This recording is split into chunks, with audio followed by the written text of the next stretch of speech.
It really is a problem that seemingly everyone that Mulligetta or his agency brings on tries a stunt like this. Yeah, it's quite annoying. It's even more annoying when the player's not very good.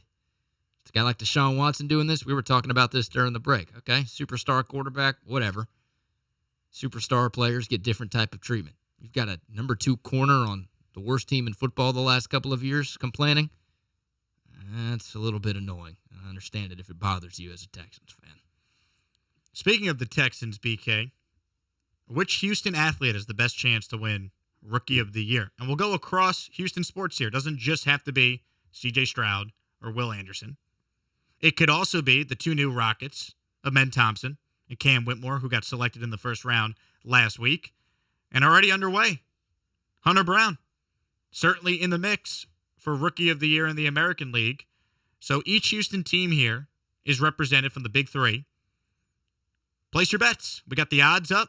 And how would you spend some money here if you were going to invest in which athlete has the best chance to win the award? Any Dynamo guys we need to know about, AC? Any Rookie of the Year candidates for the surging Dynamo?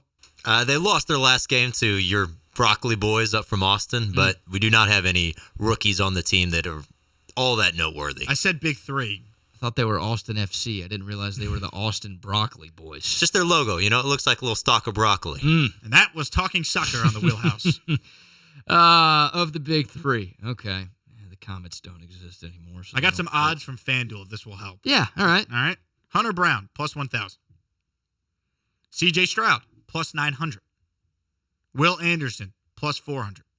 Amen Thompson, plus 2,500. Cam Whitmore, plus 5,000. Plus 2,500 for the 4th overall pick. Well, are you familiar with this guy named Victor Wembanyama? Yeah, he's skinny. He's going to get hurt like Chet Holmgren did last year. Yeah, but he could get hurt, but if he plays in enough games, he's still eligible. I looked at the rest of the NBA Rookie of the Year odds earlier today.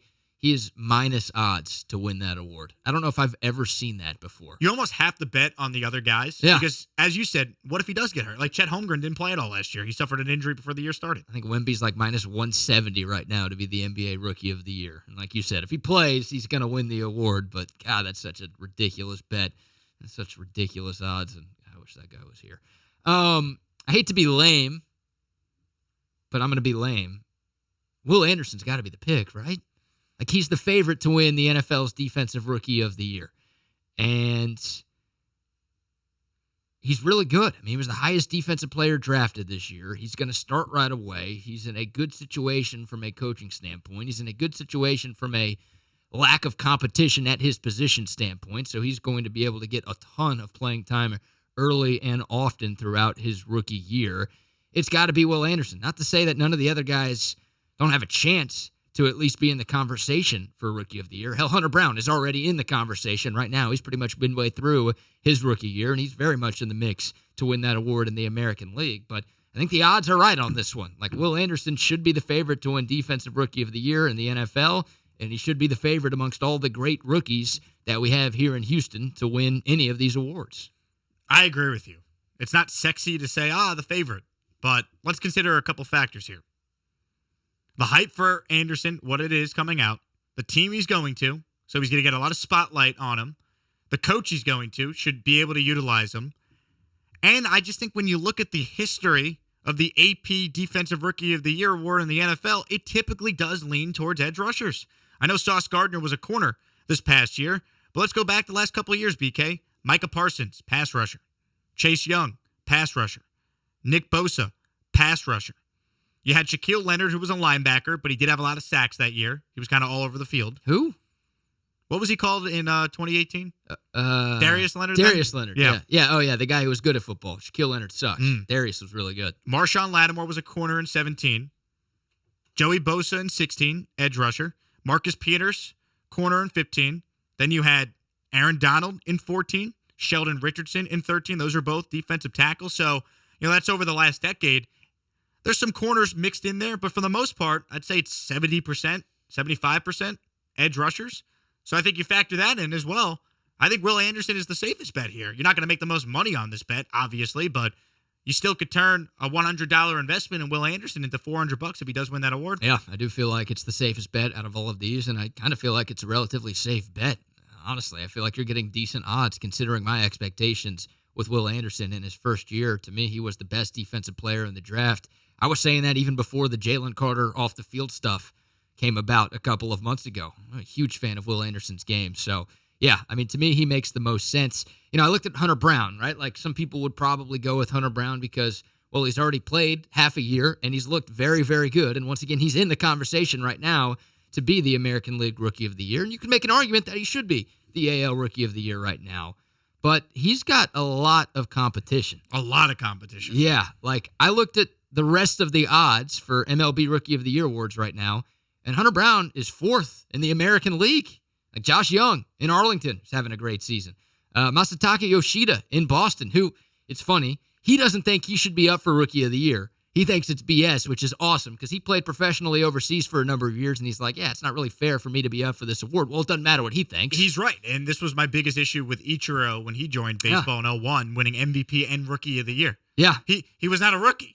No, the guy was like 30 when he got over here, wasn't he? He had like 2,500 career hits in Japan before he got here. Yeah, Yoshida wasn't that established, but still, he's been a professional ball player for a number of years. But look, it doesn't matter what he thinks. It doesn't matter what you think. Like, he can win the award this season, and he's having a very good year for the Red Sox.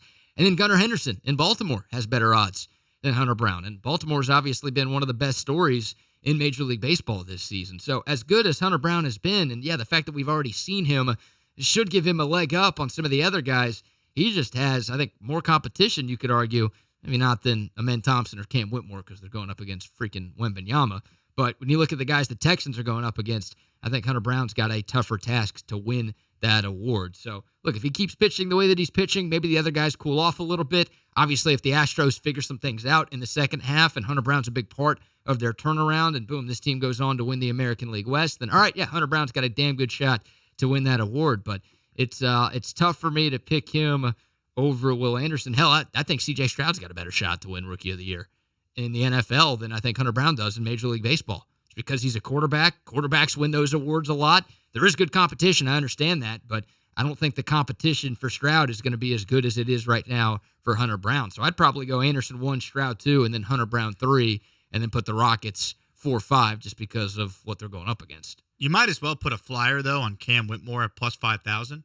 Yeah. And the reason why I say that, I don't think he's going to win it, but it's such great value for a guy that everyone said was a top 5 talent. So what if they're right and he's really good and Wembanyama's hurt? All of a sudden, you're holding a Cam Whitmore ticket for plus 5,000. That's pretty good odds. Am I crazy? Do I want to take that bet from you? I'm thinking about it. Do I want a free $1 or a free $100? You're going to have to do the math for me because I'm done trying to do math. If I invest $10 into a Cam Whitmore Rookie of the Year wager at plus 5,000 odds and bookmaker BK takes the bet, what am I getting paid if it hits? I think you're getting $500. It's a pretty good deal. For, I'm in. For me? Yeah, what can I get for $10 though? It's a Taco Bell order right there. There might be a couple of Taco Bell orders right there. Are you going dollar menu? Yeah, although inflation's killing me, man. Like I'm spending double-digit dollars way too often at Taco Bell these days. It's really out of control. I don't know who we blame. I don't know what politician is in charge of the Taco Bell menu prices, but he or she deserves a lot of criticism with what's going on. But man, $10. If you want to make that bet, I think I'll make it with you. All right, we're in. $10 Cam Whitmore plus 5,000 odds. Oh God, to win Rookie of the Year. I don't like betting against Houston guys, but I think the odds are stacked against him. And if it's not Wemby, like Scooter, Brandon Miller has a pretty damn good shot to win this thing. But hey, maybe you're not alone. Maybe there are some Rockets fans looking at plus 5,000 who are thinking it's worth a flyer. I just keep hearing top 5 talent. All right, well, if they're right and he's healthy and something happens, crazier things have happened than that. Crazier things have happened. Hey, everyone. Big thanks for watching this clip from our radio show, and thank you for making The Wheelhouse the most viewed Houston sports show on YouTube. If you like our show, then make sure you subscribe to my channel for daily clips from the show. And of course, you can listen to all 4 hours of The Wheelhouse each and every day on ESPN 97.5 FM or 92.5 FM from 3 to 7 every afternoon.